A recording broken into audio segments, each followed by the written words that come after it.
once I start it, then it seems like the lighting locks in. Not that sophisticated as a cameraman.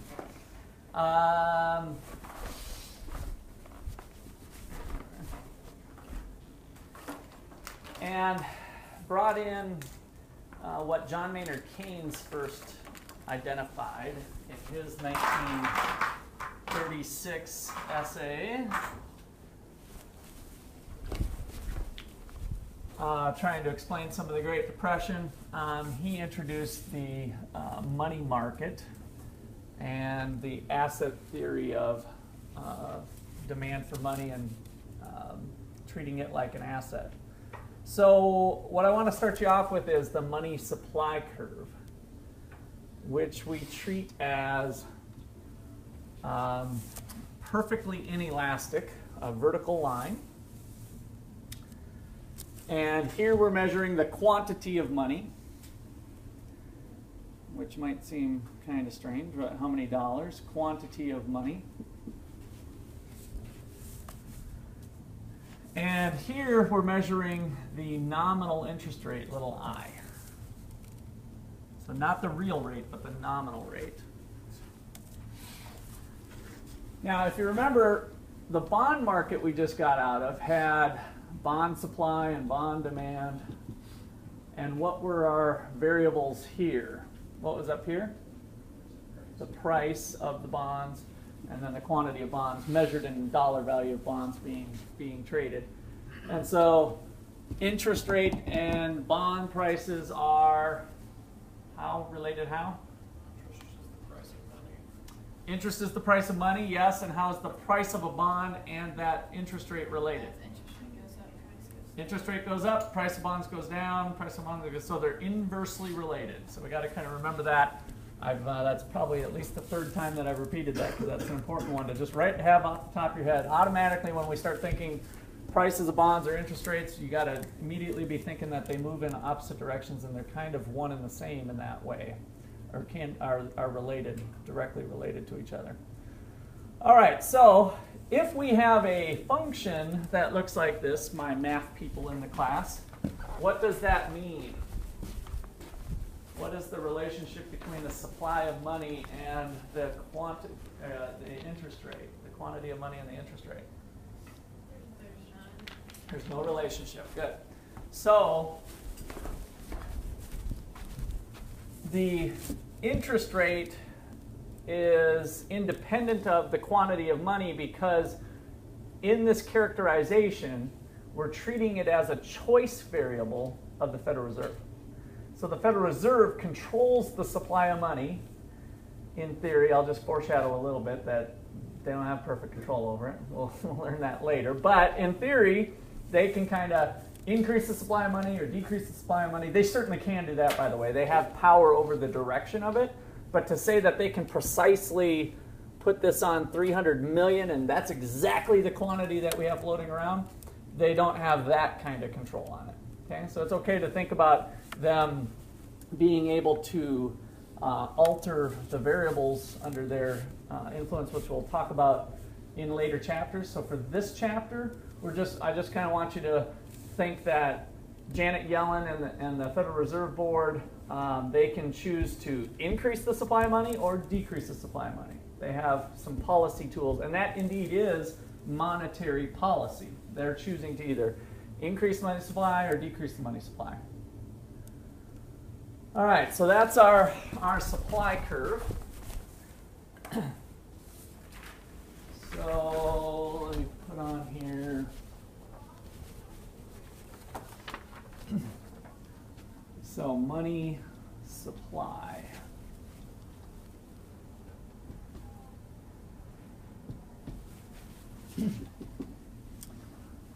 So assume that the money supply is controlled by the Fed through monetary policy.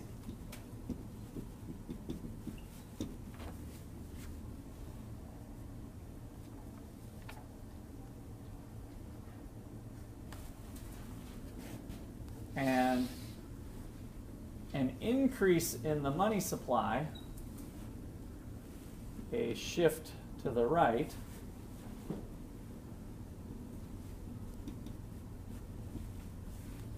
is called an expansionary monetary policy. So this is an expansionary monetary policy.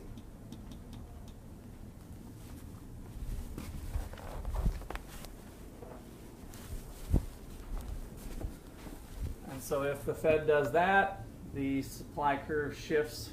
We're just going to use a kind of a parallel fashion here to a new level. Let's call it 2 and 1. Shift to the right through expansionary monetary policy. Okay, so the demand curve has a little more excitement to it. So I want to kind of draw these independently for starters so that we think through the logic. So money demand in the same market, so we got the quantity of money. This is now the people who are holding money. And the first thing we should think about is the law of demand. Does that make sense in this context? So if we think about a movement along the money demand curve, does that make sense? Let's say the interest rates are going up from I1 to I2. Consumers or households maybe, or businesses for that matter, they are also holders of money that sits in accounts. Money is, again, what did we learn from chapter 3, I think it was? Money is currency. I kind of want the components here. Checking accounts and currency is M1, by the way, and then we usually think of the money supply, by the way, measured as M2. So what else are we adding? Small time deposits, savings accounts, money market mutual funds, that sort of stuff. So all fairly liquid forms of holding our wealth. So if we're calculating our net wealth, what is our wealth equal to? If we're maybe calculating our personal wealth or our net worth, assets minus liabilities. Good. And so part of this whole argument here of relating the bond market and the money market is that you might have, $15,000 in cash and $30,000 in bonds, right? You're holding your wealth in different forms. And as the interest rate climbs, why do we have this movement along here causing the quantity demanded of money to fall from that level to that level? As the interest rate goes up, people begin buying more long-term debt solutions. okay, more Long-term, like investments, yeah. So they're going to start. I kind of wanted to avoid taking on debt, but in terms of their portfolio allocation, bonds look more attractive, don't they? So as bond prices go up, if the market rate of interest for bonds, fairly safe assets, goes up, then I'm not going to hold my wealth. I've got a big fat checking account. I'm starting to look kind of foolish by holding that much money there. Maybe a better allocation would be, let me put a couple more grand into bonds, right? And I start to shift my portfolio into holding less cash and more bonds. And that's what this movement is here, that we're getting less cash, less money held, less wealth held in the form of money, and more held in the form of bonds. Okay, questions on that? So that is kind of our law of demand. Let me just kind of write that here. As the interest rate rises, the opportunity cost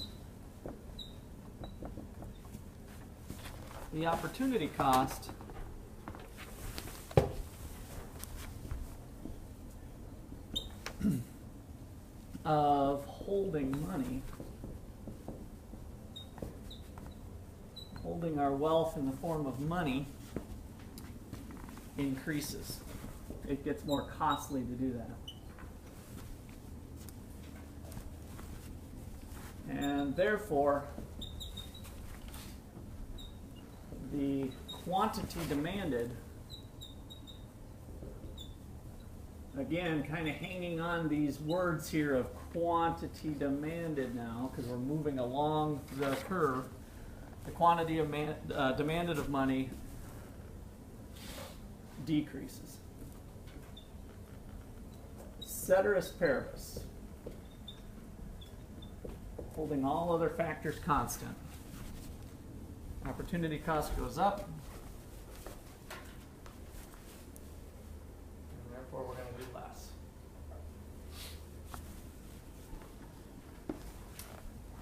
All right. Shifters.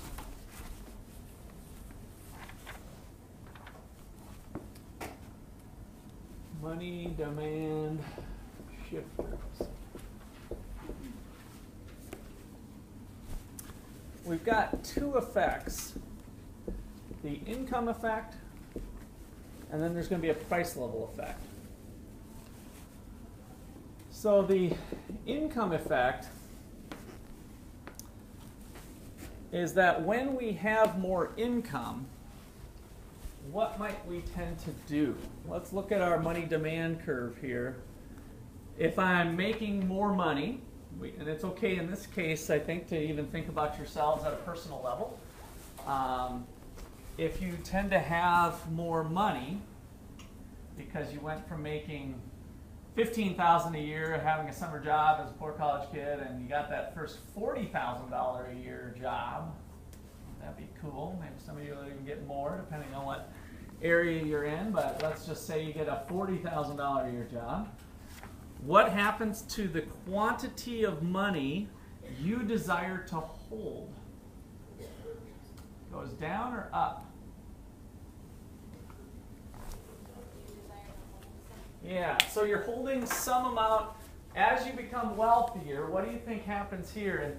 And what you might want to think about, this always helped me when I was in your guys' chair in money and banking class, was to think about the money that you hold in your wallet. So you guys can look in your wallet, and you can think about your checking account, I suppose, too, right? But I always thought about it in terms of cash. And it turns out now I'm back to thinking that way, too, because I'm a cash guy for personal finance reasons. So what happens to the amount of cash you want to hold in your wallet? You go from earning $15,000 a year, now boom, you've got $40,000 a year. What happens to the amount of bills that you want to hold in your wallet? Goes up, right? Why? You're making more, and why? You want to spend more, right? You want to buy. You need to buy more stuff. Oh, I got to buy this. I got to buy this. Wow, I've never had this much money in my life. Now, do you think you might also want to buy bonds?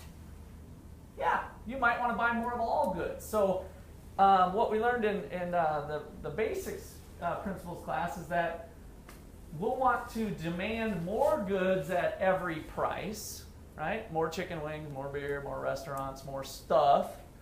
The demand shifts to the right for what type of goods? I'll really push you on this. I know not everybody's had this, but we had two types of goods. So sometimes we might buy less goods. As my income goes up, I might choose to buy less ramen noodles and less hot dogs, but I might choose to buy more steaks. Normal goods, right? So normal goods. So money is kind of a normal good, and money's kind of weird because we actually need money to buy those goods. So there's a link there that I want you to not forget that should help you as you reason out this. Is you think, if I have more income, I want to buy more stuff. What do I need to buy stuff with? I need money, right? So that's the link. not so much that you like the dollar bills more, but you like what the dollar bills buy you, right? So the demand curve is going to shift to the right, and that's our income effect. All right, so a higher level of income causes an increase in money demand at each interest rate.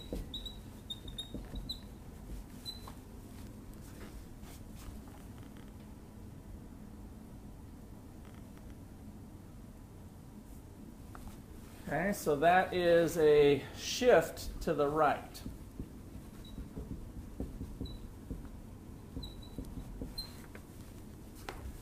Now, I like to think of shifts a little bit differently, and it kind of plays into this last comment of the definition of a shift.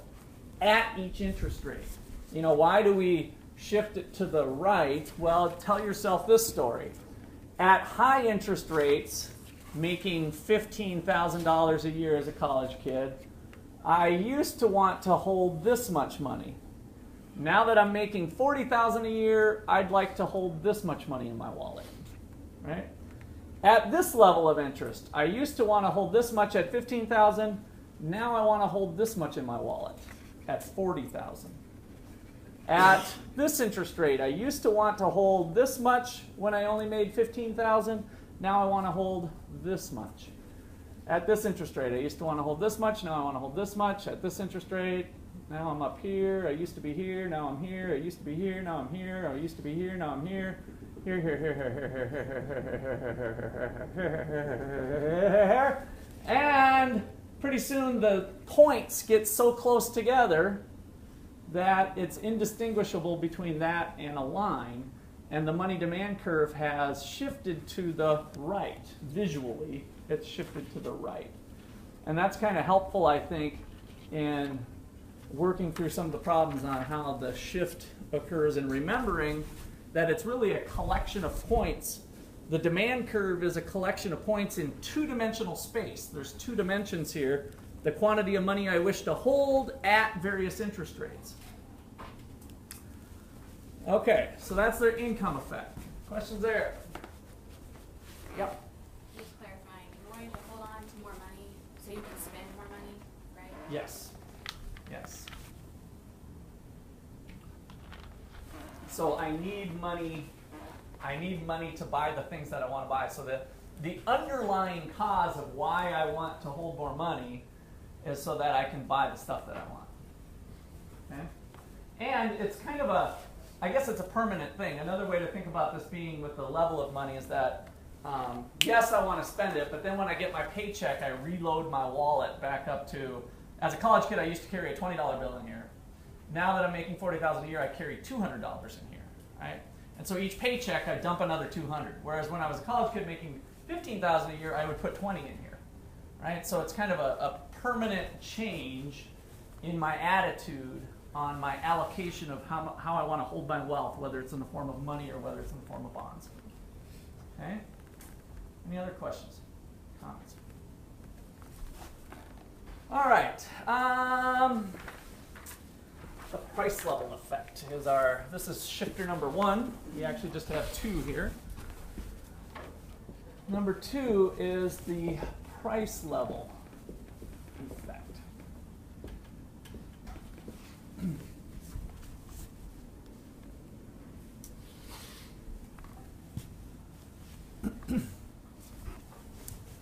So, what happens when the price level goes up? It takes more money to buy the same stuff you were buying. Good. It takes more money to buy the same amount of stuff that I had before, which is different, right? So it's not that I'm having more income. It's just that I need more money to buy the same amount of stuff that I used to buy before.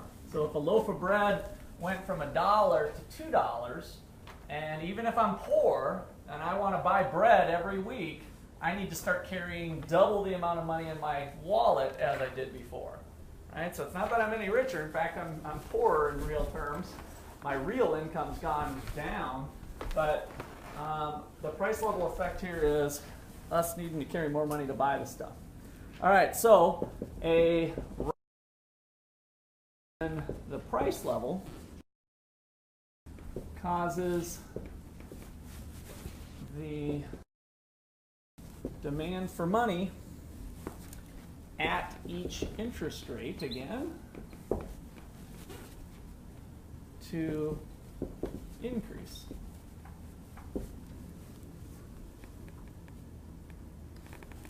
So an increase in the price level leads to an increase in the money demand curve, which I guess I didn't write that over here too, just to kind of do a little shorthand notation. An increase in income leads to an I might even switch that. Well, it doesn't really matter. Let me just, an increase in income leads to increase in money demand.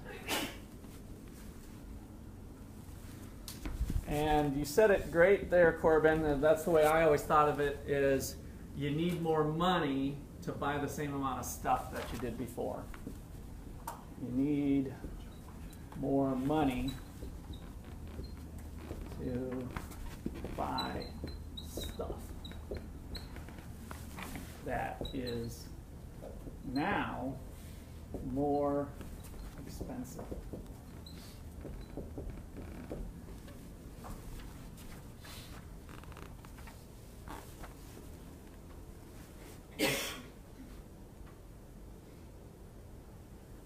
All right, so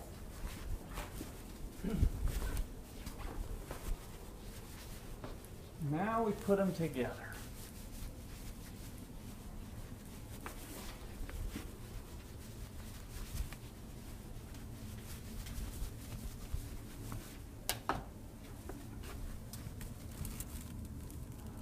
Okay, so kind of our home base, if you will, for the money market, which is a technique I like to think of as wherever we're starting, you can always get at least some partial credit on maybe a test or exam if you can draw the starting place, which is really just memorizing the basic model of what it looks like.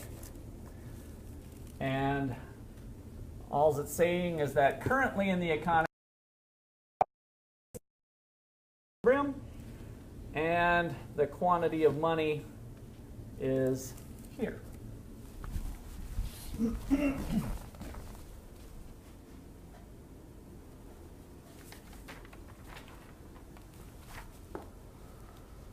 All right, so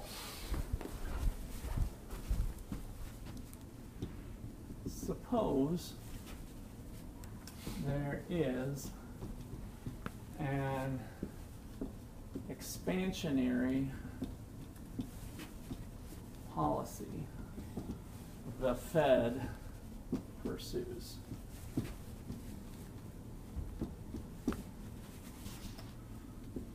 What do you predict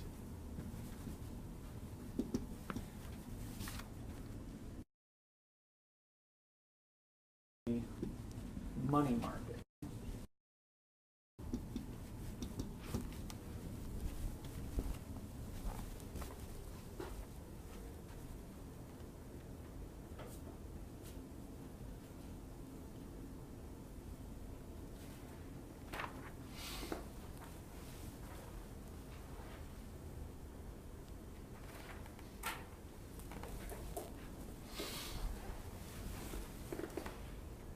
So suppose there's an expansionary policy the Fed pursues. What do you predict in the money market?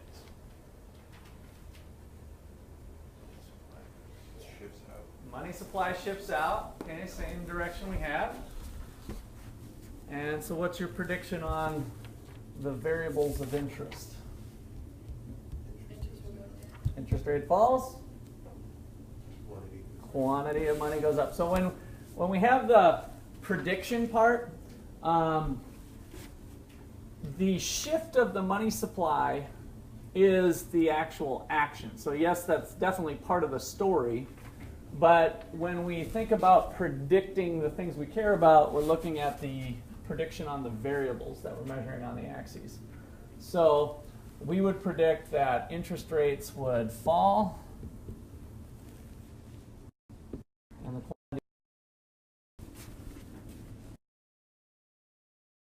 would be an increase in interest rates and an increase in the quantity of money.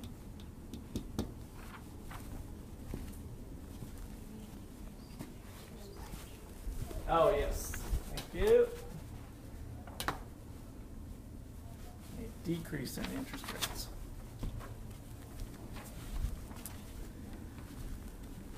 Okay, so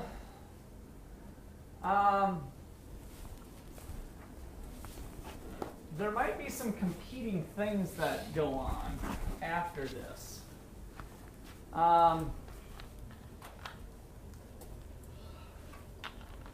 What happens if the Fed increases the money supply?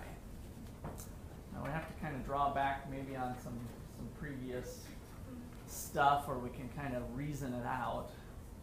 So imagine if I'm the Federal Reserve and I increase the money supply by putting more money into everybody's account. I could do it, by the way. They don't do this, but visually I think this helps. Is imagine if whatever you guys have in your checking account, savings account balance right now, imagine if we doubled it. It'd be kind of nice, but what would be the market reaction to that? I mean, what would you do, assuming prices are staying the same, by the way, at this point? What's going to happen, Sarah? I was going to say inflation, but you said prices are staying the same. No, but that's the effect that I was looking for. I said prices are initially the same. So in other words, we instantaneously double everybody's account. Now I do want you to think about, yes, the inflation that would happen, right? So prices, well, that would be our long-run prediction. That we'll get into some details later. But all I want you to think about is when you go out, you'd go out and start buying stuff, right? And you have double the money, things are just as cheap, you're like, woohoo! But if everybody's done that, it gives everybody additional purchasing power, and it's going to start to drive up prices of goods because businesses are going to see that business has upticked, right? Oh, geez, we're running out of things. Everything's sold out by noon. I'm going to start raising prices. They also start to see that their input prices are going up. And so prices in general will start to rise. As prices go up, and that kicks in, what happens to money demand? It increases. Number 2 over here. So, but now we're starting to get into something a little bit different here, is the evolution of this over time. Right? So we have demand maybe kicking up. If there is an increase in business, what's happening to wages, the price of resources, the price of labor? Is it going up or down? Or would there be downward pressure, or would there be upward pressure when kind of telling the story we did? We doubled everybody's money. What would happen to the price of labor, wages? It'd start to rise eventually again. So we're kind of telling a timing story. And if the stimulus, because this is kind of tying into the real world now here, if the Federal Reserve stimulated the economy by increasing the money supply, and that led to some upsurge in the business cycle, incomes for people, which they're hoping it'll do. Here we are down in the dumps, and they stimulate the economy, hoping that incomes will rise. As incomes start to rise, what kind of effect does that have on money demand? Increase, right? So we've got these doubling effects going on that kind of raise a question mark, because now as we come back here and think about the longer term now with adjustments to money demand, is it crystal clear that interest rates will fall given those two effects?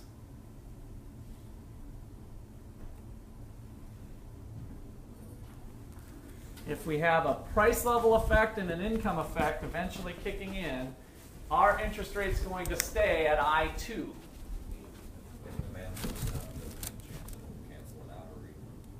That's right. So it's going to head this direction. Now, if the income and price level effect, let me just get rid of you here. If the demand effect looks like this, then interest rates did indeed come down. Not down to I2, but they're still down. Or if it's up here, then they stayed the same. Or if the income effect was up here, then interest rates actually rose after it, depending on which of these effects outweigh each other. The Fed doesn't have a crystal ball to know what that money demand effect might be. And so there's a bit of a question mark. They try to predict what will happen, but there's a bit of a question mark on where that'll go. All right, so our question we're addressing is, what is the longer term effect of an increase in the money supply? So this would be, let's say, kind of a short-term effect, potentially. Again, holding all other things constant. Our model predicts a drop in the interest rates, but what is the longer-term effect is that there might be an income effect, an income and price level effect that increase money demand, leaving interest rate effect, I don't want to keep using the word effect, leaving the interest rate level uncertain.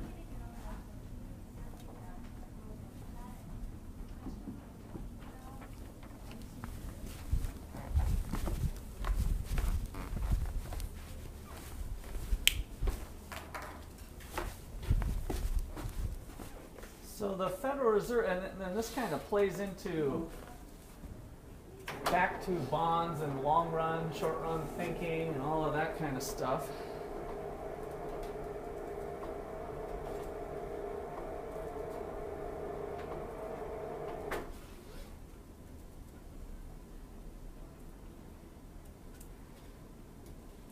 Wanted to show you this picture.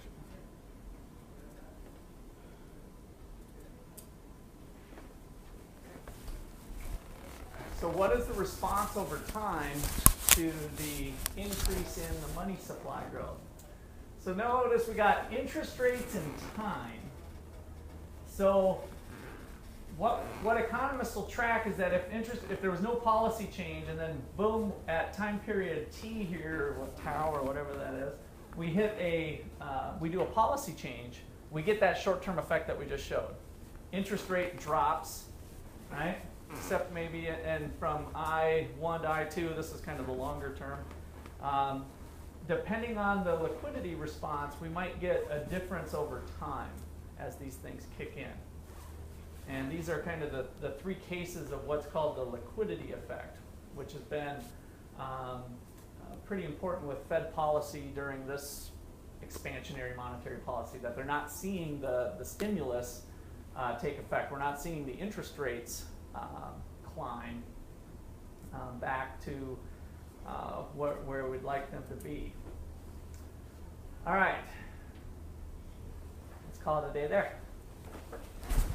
That is basically it for chapter 5, by the way. Kind of where we're at in the book. And then